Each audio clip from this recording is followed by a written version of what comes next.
Hanoï, le carrefour de l'ancienne rue Paul Bert et du Petit Lac, à l'heure de la sortie d'usine.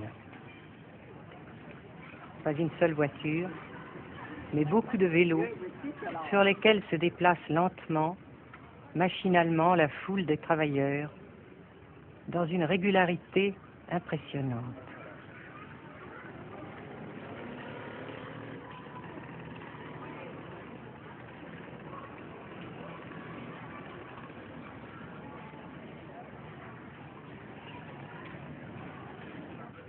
La sensation que ce pays est anormal ne nous a pas quittés au Nord-Vietnam.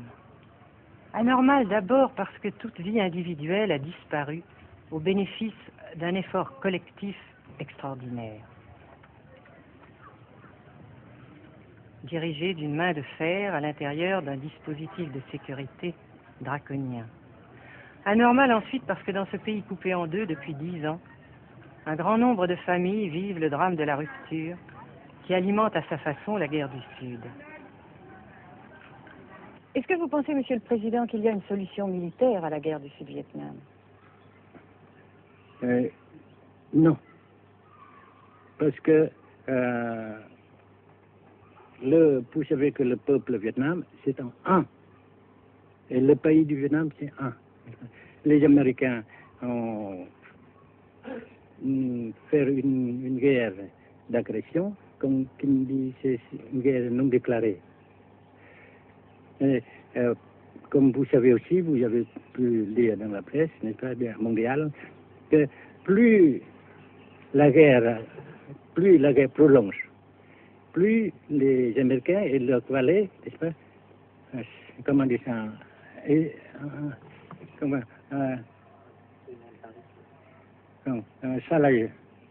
s'enliser, et plus ils supportent des échecs, comme vous savez récemment, n'est-ce pas. Par conséquent, la guerre ne peut pas durer éternellement. Et je suis très heureux que les politiciens haut placés français ont reconnu cela. Vous pensez que le général de Gaulle pourrait en quelque sorte, à un certain moment, arbitrer le conflit? Arbitrer, qu'est-ce que vous comprenez par le mot arbitraire? Nous ne sommes pas des équipes de football. Mais au-delà des accords de Genève, si je ne me trompe, une idée du général de Gaulle est la neutralisation de tout le sud-est asiatique. Est-ce que c'est une idée qui vous semble intéressante? Comme j'ai déjà dit quelquefois, c'est une idée intéressante.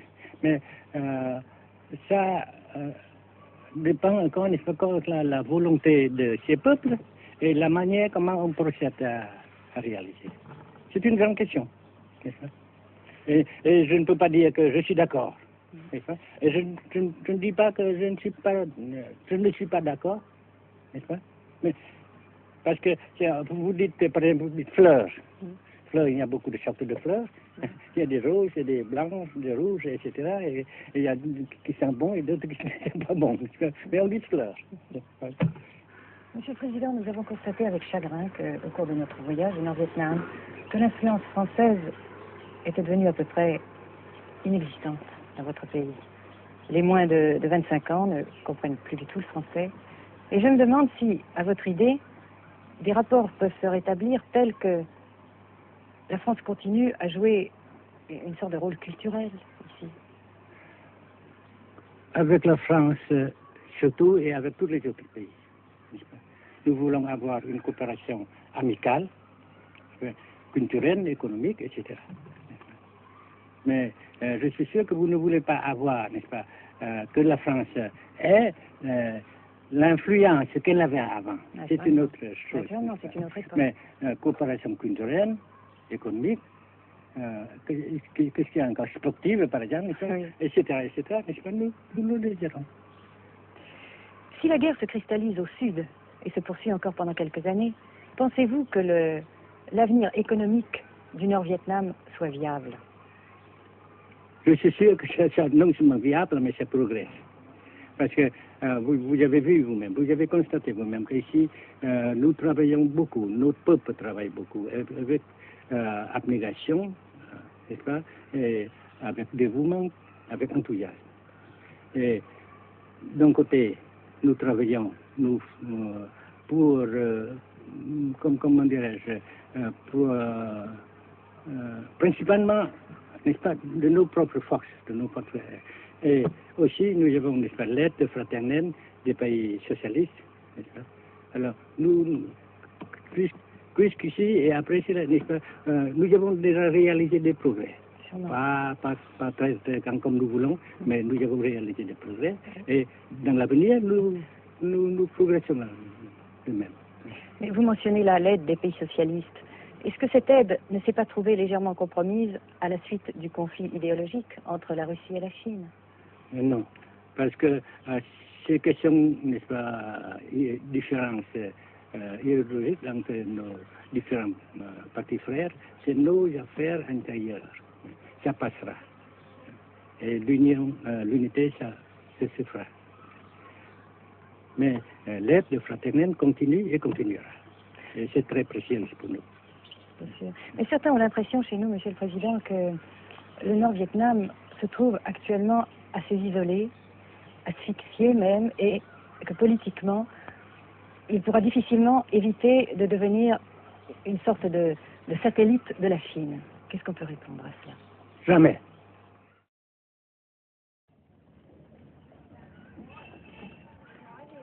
À Hanoï, la vie continue, malgré les alertes, malgré l'évacuation de plus de la moitié des habitants. Les petits magasins de la rue de la Soie sont pour la plupart fermés. Seule la trêve du Tet et ses fêtes de famille devaient redonner pour quelques jours un peu d'animation à la ville, avec la traditionnelle branche de pêcher en fleurs, symbole du nouvel an lunaire et du printemps tonkinois. La trêve, malheureusement, ne fut qu'un espoir déçu.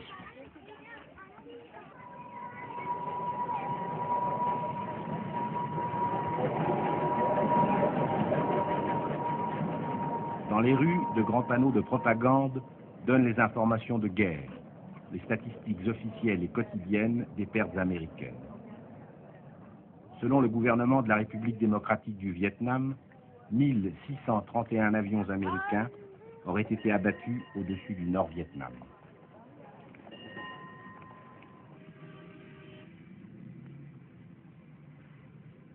Le grand pont d'Oumer, construction métallique de 2 km de long à la sortie nord-est de Hanoï, assure toujours la traversée du fleuve Rouge. Sa sauvegarde est capitale.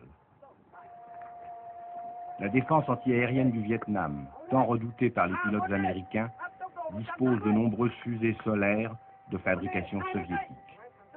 C'est la première fois que nous pouvons vous les montrer.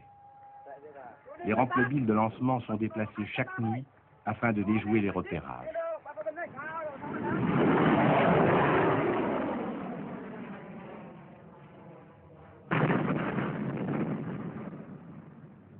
Selon les milieux officiels de Hanoï, 54 avions de l'US Air Force auraient été abattus en 1966 par la seule défense antiaérienne de la capitale.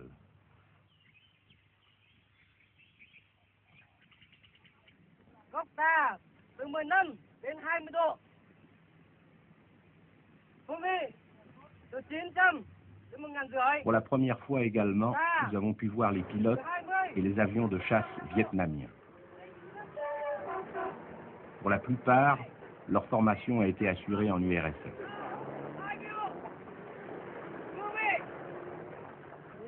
L'état-major des forces aériennes du Vietnam se défend d'utiliser des pilotes ou des spécialistes étrangers. Les MiG-17 et 21 participent de plus en plus nombreux à la défense du Nord-Vietnam.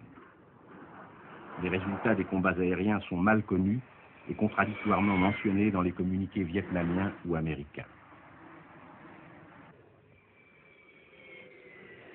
Le général Vo Nguyen Giap, ministre de la Défense, a répondu à nos questions concernant le point de la situation.